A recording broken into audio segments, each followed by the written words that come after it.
समीक्षा अधिकारी में प्रश्न कहाँ से बनते हैं, इसका बड़ा डाउट होता है विद्यार्थियों के मन में कि सर समीक्षा अधिकारी में जो क्वेश्चन बनाए जाते हैं वो कहाँ से आते हैं, क्या पीवाईक्यू से आते हैं या नहीं आते हैं, किस लेवल के प्रश्न आते हैं, कहाँ से बनते हैं, कहाँ से पीवाईक्यू पढ़ें। आज इस पे हम लोग 5 मिनट के अंदर सब कुछ समझने का प्रयास करते हैं। चलो साथियों, एक सबसे पहले समीक्षा अधिकारी हम लोग इलाहाबाद हाई कोर्ट के समीक्षा अधिकारी की यहाँ बात कर रहे हैं। कि मैं आपको एकदम क्लियर कर दूं। देखो, अगर आप इलाहाबाद हाई कोर्ट के समीक्षा अधिकारी का सिलेबस देख लो, जिसका नोटिफिकेशन बहुत जल्दी आने वाला है, इसमें हम लोग जो है इसके एग्जाम में कुल 200 प्रश्न पूछे जाते हैं। ठीक है भाई, कुल यहाँ पे आपके जो है 200 प्रश्न होते हैं साथियों, और 200 मार्क्स के होते हैं। 50 नंबर की यहाँ पे टाइपिंग ली जाती है, यानी कि कुल 250 अंकों की ये परीक्षा होती है, और इस 250 अंकों की बेसिस पे आपका चयन किया जाता है। अब मुख्य जो बात है कि जो 200 प्रश्न आते हैं, ये कहाँ कहाँ से प्रश्न बनाए जाते हैं, मैं विथ प्रूफ आप सभी को दिखाऊंगा।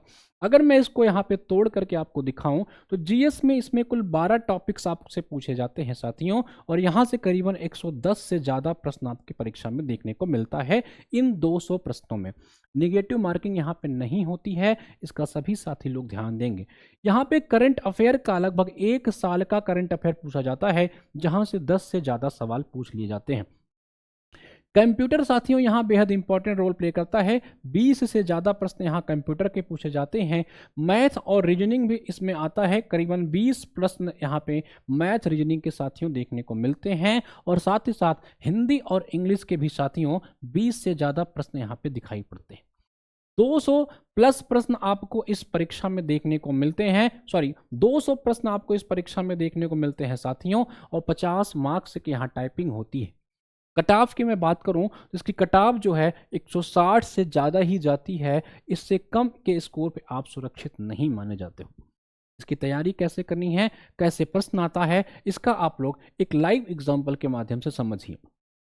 साथ ही अगर आप लोग यहाँ पे देखोगे, अगर आप लोग इसके पीवाईक्यू को एनालिसिस करोगे, जो मैंने बड़े अच्छे से एनालिसिस किया है, तो आप एक चीज़ पाओगे, यहाँ पे बहुत सारे प्रश्न आपको रिपीटेड दिखाई पड़ते हैं। और कहाँ से रिपीट करते हैं, इसका मैं आपको एग्जाम्पल के माध्यम से समझाने का प्रयास करता हूँ। देखो साथियों, आप में से ज़्यादातर विद्यार्थी होंगे जो अलग अलग परीक्षाओं की तैयारी कर रहे होंगे, चाहे वो इलाहाबाद हाई कोर्ट हो गया, या आपके लेखपाल हो गए, या आपके पीसीएस हो गया, आरओ हो गया। यूपी जो आपका पीएससी कमीशन परीक्षाएं कराता है, जैसे आपका आरओ एआरओ, आपका जो है पीसीएस, इन सारे प्रश्न में जो आपके परीक्षा में पूछे गए हैं इन एग्जाम्स में, यहाँ से इलाहाबाद हाई कोर्ट जो है बहुत सारे सामान्य अध्ययन के जीके जीएस के प्रश्नों को रिपीट करता है। उदाहरण के तौर पे मैं बताऊं, ठीक है। अब विद्यार्थी सोचते हैं सर क्या डायरेक्ट रिपीट करता है या इनडायरेक्ट रिपीट करता है, तो मेरे भाई एक बात ध्यान रखेंगे, जो प्रश्न की व्याख्या होती है उस व्याख्या से बहुत सारे प्रश्न देखने को मिलते हैं। कभी कभी सीधा सीधा प्रश्न आ जाता है, और कभी कभी उसके व्याख्या से प्रश्न आपको देखने को मिलते हैं। एक एग्जाम्पल के माध्यम से इसको देखिए। असहयोग आंदोलन के दौरान विदेशी कपड़ों को जलाने को इनसेंसिस्ट बेस्ट निष्ठुर बर्बादी किसने कहा था? कि इलाहाबाद हाईकोर्ट 2011 के शिफ्ट दूसरे में और आरओ एरो के 5 जनवरी 2022 के शिफ्ट में प्रश्न पूछा गया है। ये इलाहाबाद हाई कोर्ट का पेपर है साथियों, आप पीवाईक्यू देखोगे तो आपका इसका अंदाजा मिल जाएगा। हम लोग देखते हैं ये प्रश्न रिपीट कहाँ से हुआ है, इसको समझने का प्रयास करिए। देखिए, यूपीपीएससी प्री की परीक्षा में 2010 में, 2002 में, इसके अलावा जीएस मेंस के 2004 में, बीओ की परीक्षा 2006 में, जीएस के फर्स्ट पेपर मेंस 2010 और 13 में एक प्रश्न आया है, निम्नलिखित में से किसने कहा था विदेशी वस्त्रों की बर्बादी ही उनके साथ सर्वोत्तम व्यवहार है? वहां क्या पूछा कि ये निष्ठुर बर्बादी है, और यहां क्या पूछा है उनके साथ सर्वोत्तम व्यवहार है। उसका सही जवाब जो आपका था वो था रविंद्रनाथ टैगोर, और इसका जो सही जवाब है वो था महात्मा गांधी। अब आप इसकी व्याख्या को पढ़िए। स्वदेशी एवं असहयोग आंदोलन में बड़े पैमाने पर विदेशी कपड़ों की होली जलाई गई। इस कृत्य को रविंद्रनाथ टैगोर ने निष्ठुर बर्बादी कहा था मेरे भाई, जो कि इलाहाबाद हाई कोर्ट के पेपर में पूछा गया है। यहां से आप लोग ध्यान से देखें।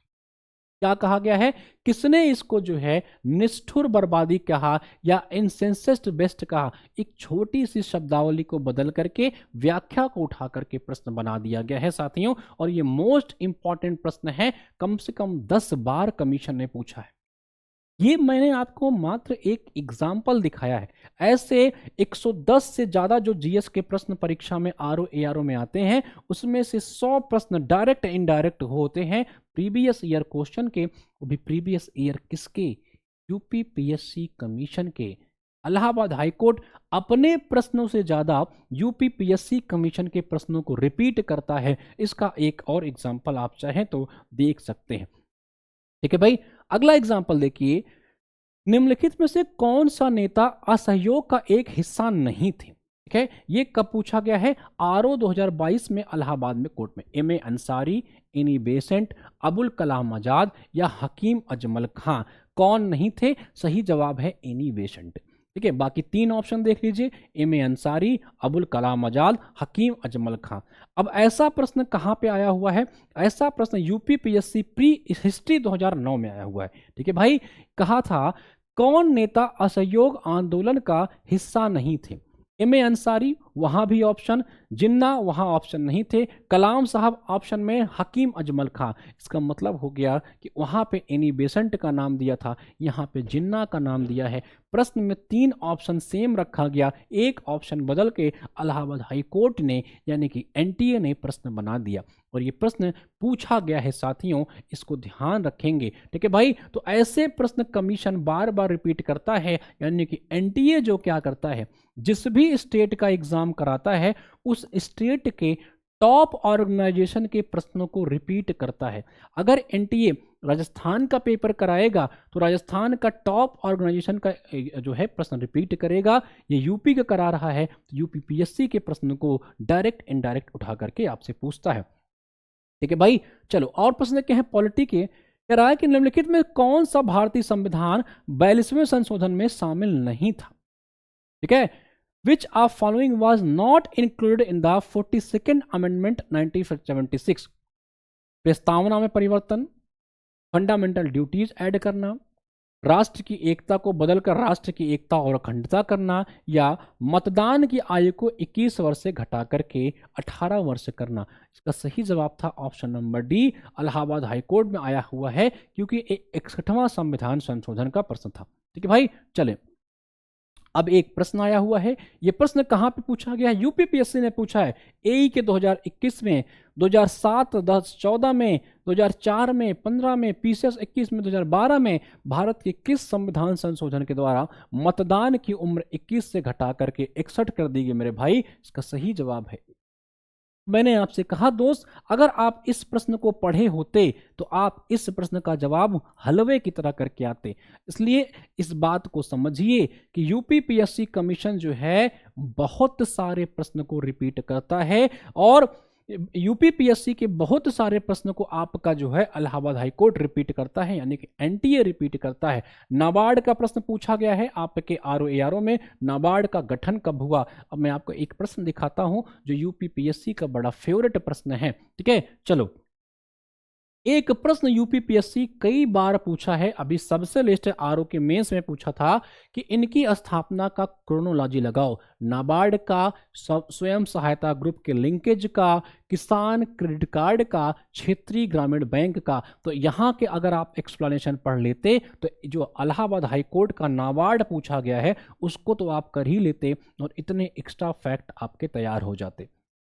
मैं आपको साथियों इसको एग्जाम्पल के माध्यम से क्यों दिखा रहा हूं, क्यों समझा रहा हूं, क्योंकि आप में से कई साथी लोग बड़े कंफ्यूज होते हो, बहुत कंफ्यूज होते हो। तो मैं आपसे बार बार कहता हूं मेरे दोस्त, आप फालतू के मॉक टेस्ट के चक्कर में पड़ते हो, फालतू की चीज़ों के चक्कर में पड़ते हो।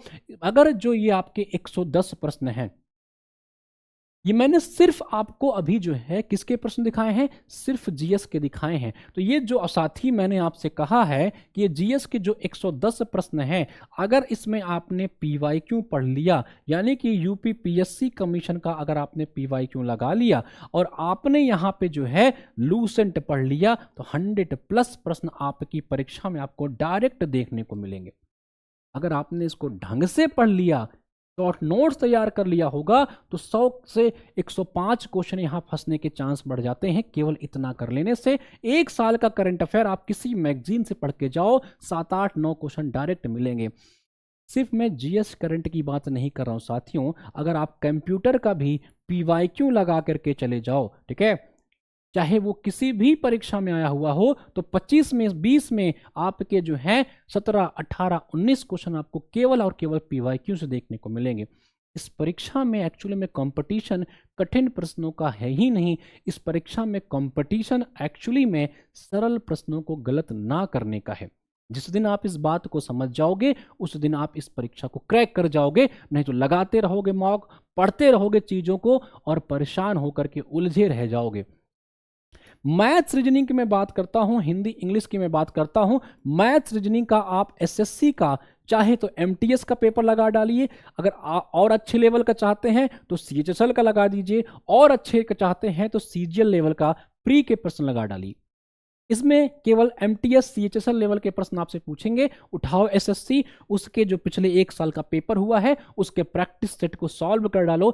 एनटीए वहां से उठा करके डायरेक्ट आपकी परीक्षा में सवाल पूछेगा, डायरेक्ट पूछेगा, कुछ बदलेगा भी नहीं, डिजिट तक नहीं बदलेगा, ये ध्यान रखेंगे। इसी तरह हिंदी का उठा करके यूपी पीएससी कमीशन ने आरओ की परीक्षा में या यूपी की किसी भी परीक्षा में जो जो हिंदी आई हो, चाहे वो यूपी ट्रिपल एससी की परीक्षा में आई हो, चाहे वो यूपी पुलिस की परीक्षा में आई हो, लेखपाल में आई हो, सीसैट में पूछा गया हो, आरओ में पूछा गया है, छाप के हिंदी चले जाओ पीवाईक्यू को, एक प्रश्न उसके बाहर से नहीं आएगा, एक प्रश्न उसके बाहर से नहीं आएगा, गारंटी में दे सकता हूं, इसको लिख करके दे सकता हूं। और इसी तरह इंग्लिश, चल एमटीएस किसी एक का पेपर उठाइए जो आपको सबसे सरल लगता हो, उठा करके लगा डालिए, 20-30 सेट लगा डालिए और सारा का सारा आपका इंग्लिश तैयार हो जाएगा।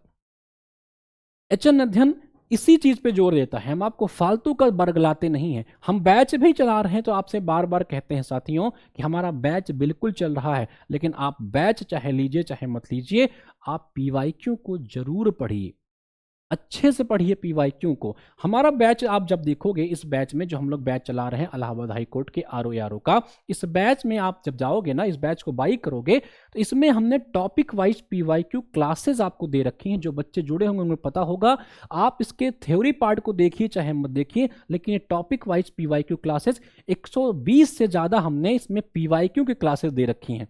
इसकी पीवाईक्यू की क्लासेस इस बैच में 120 से ज्यादा हैं।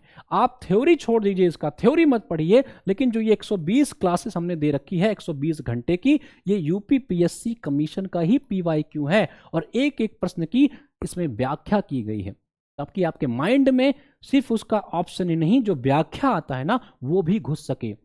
और इस बैच में हमने इस पे ज़्यादा फोकस किया है। हमने इसमें आपको रिकॉर्डेड लेक्चर्स भी दिया है जो समय समय पे अपडेट होता रहता है। आप थ्योरी छोड़ सकते हो लेकिन आप इसको नहीं छोड़ सकते हो। और जो हमने इसमें आपको क्या है, क्विक रिवीजन नोट्स दिया है, जो मैं आपको दिखाता भी हूं अभी, जिसे हम लोग क्यूआरएन कहते हैं।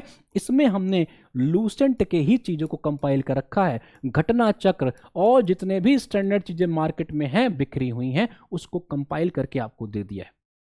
तो आप शानदार तरीके से जुड़ सकते हैं, पूरा का पूरा आप सेल्फ स्टडी कर सकते हैं, मैंने बता दिया। और अगर आप हमारे साथ सहयोग लेना चाहते हैं तो बहुत कम फीस में, 499 के फीस में आप पूरा का पूरा समीक्षा बैच ले लीजिए, पूरी की पूरी तैयारी आपको हो जाएगी।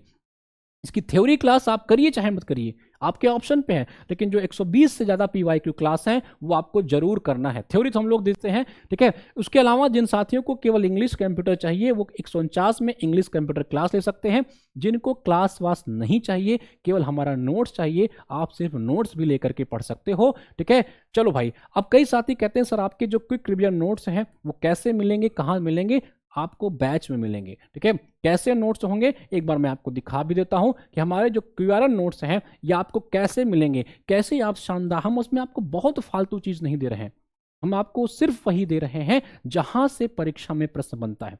लूसेंट से, पीवाईक्यू से, घटना चक्र से, हम उसी का कंपाइलेशन आपको देने का प्रयास करते हैं। हर सब्जेक्ट का हम आपको जो है टॉपिक वाइज नोट्स दे रहे हैं। जैसे साइंस का है, मेडाइवल हिस्ट्री का है, मेडाइवल हिस्ट्री को उठाओगे तो हम लोग ने लगभग 30-35 पेज के अंदर अंदर पूरा मेडाइवल हिस्ट्री आपको दे दिया है। ऐसे हर विषय के क्विक रिवीजन नोट्स आपको मिलते हैं, मेडाइवल और बाइलिंगुअल होते हैं। एक एक पॉइंट हमने इसमें लूसेंट से जो इंपॉर्टेंट सेगमेंट है उसको थोड़ा बदल करके, इसके अलावा पीवाईक्यू का सब कुछ आपको एक जगह कंपाइल करके साथियों दे दिया है। अब आपका काम है रिवाइज करिए, क्लासेस देखिए, सिलेक्शन लीजिए। वैकेंसी आ रही है, जल्दी आ रही है, पढ़िए, कोई डाउट हो कमेंट में लिखिए। जय हिंद, शुभकामनाएं।